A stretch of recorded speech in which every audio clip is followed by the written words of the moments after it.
বিগত নেত্রীর জন্মদিনে আমরা অতীতে দেখেছি যে সেখানে মানে একটা উৎসবমুখর পরিবেশ কৃত্রিমভাবে তৈরি করা হতো, যেটার আসলে বৃত্তি ছাড়া মানে প্রেজেন্টেশন একটা বিষয় ছিল, যে সেখানে শত কোটি টাকা ইনভেস্ট করা হতো, মানে ফেক লোক ভাড়া করে আনা হতো, বড় বড় কেক কাটা হতো, হলে হলে বিভিন্ন জায়গায় জায়গায় অফিস আদালতে করা হতো।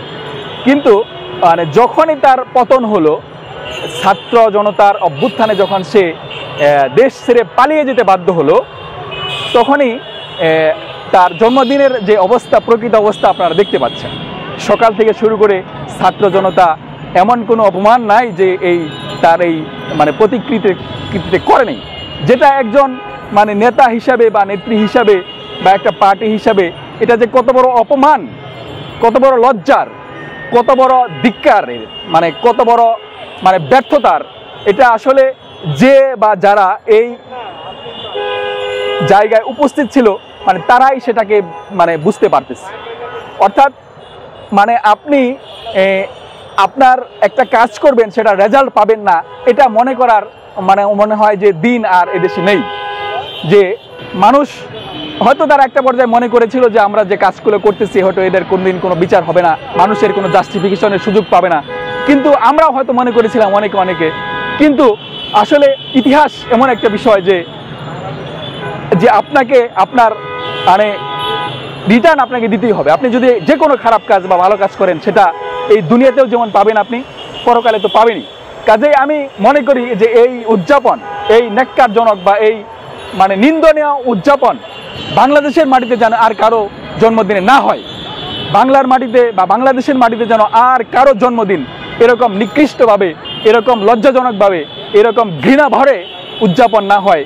আমি এই আশা এই জাতির সকল নেতৃবৃন্দ, সকল রাজনৈতিক দলের নেতৃবৃন্দ, সকল আগামী দিনে যারা ক্ষমতায় আসবে, আগামী দিনে যারা দেশ পরিচালনা করবে বা বর্তমানে যারা দেশ পরিচালনা করতেছে, তাদেরকে আমি আমার পক্ষ থেকে এর থেকে শিক্ষা গ্রহণের জন্য বিনীতভাবে অনুরোধ করতেছি। আপনি এখানে এসে আজকে কি দেখেছেন?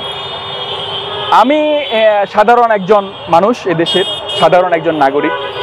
তো আমি আজকে এখানে যখন সকাল থেকে এদিক দিয়ে আমার চলাচল ছিল কিছু কাজের জন্য, তো সকাল থেকে আমি যখন দেখছিলাম যে আজকে যাদের ইয়ং জেনারেশন যারা, বিশেষ করে ছাত্র সমাজ যারা বা বিশেষ করে যারা টিনেজার, যারা যাদের বয়স 12-14 থেকে শুরু করে ইভেন ছেলে মেয়ে থেকে শুরু করে, যখন সকাল থেকে তারা এখানে এই ঘৃণা স্তম্ভ প্লাস এখানে একজন বিগত নেত্রীর ছবিতে যেভাবে তারা জুতা নিক্ষেপ, ঝাড়ু নিক্ষেপ, থুতু নিক্ষেপ বা যেভাবে তারা মানে এটাকে অপমান করতেছিল, যে ইতিহাসে আমার কাছে মনে হয় কেউ যদি তার এই অপমান যদি সে একটু এক নজর হলেও দেখে, আমার কাছে মনে হয় যে সে পৃথিবীতে বেঁচে থাকা আর তার না থাকা পৃথিবীতে আমার কাছে মনে হয় তার সমান। সে মনে করবে যে আমার কাছে এই পৃথিবীতে বেঁচে থাকার চাইতে না থাকাটাই আমার জন্য ভালো ছিল।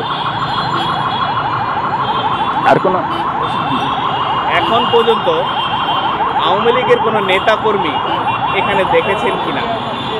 না, এটা দুর্ভাগ্যজনক বলে সত্য যে বাংলাদেশ আওয়ামী লীগ, আমরা কিছুদিন আগেও যেখানে দেখতাম যে এক বাংলাদেশের আওয়ামী লীগ বা ছাত্রলীগের একজন নেতা এখান দিয়ে চলার সময় পিছনে কমপক্ষে 5 থেকে 7 হাজার মানে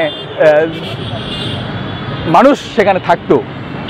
আজকে দুর্ভাগ্যজনক হলে সত্য যে তার নেত্রীর জন্মদিন বা তাদের নেত্রীর জন্মদিন, এখানে কেন যে একজন আওয়ামী লীগ, এটা কেন যে এই ঢাকা বিশ্ববিদ্যালয়ের মতো একটা জায়গা, কেন যে একজন আওয়ামী লীগও খুঁজে পাওয়া গেল না, আমার কাছে এটা মানে দেশে তো এরকম কোনো পরিস্থিতি হয়নি যে যেখানে আওয়ামী লীগ দেখা মাত্রই গুলি, যেখানে আওয়ামী লীগ দেখা মাত্রই গ্রেপ্তার, এরকম কোনো প্রেক্ষাপট তো তৈরি হয়নি।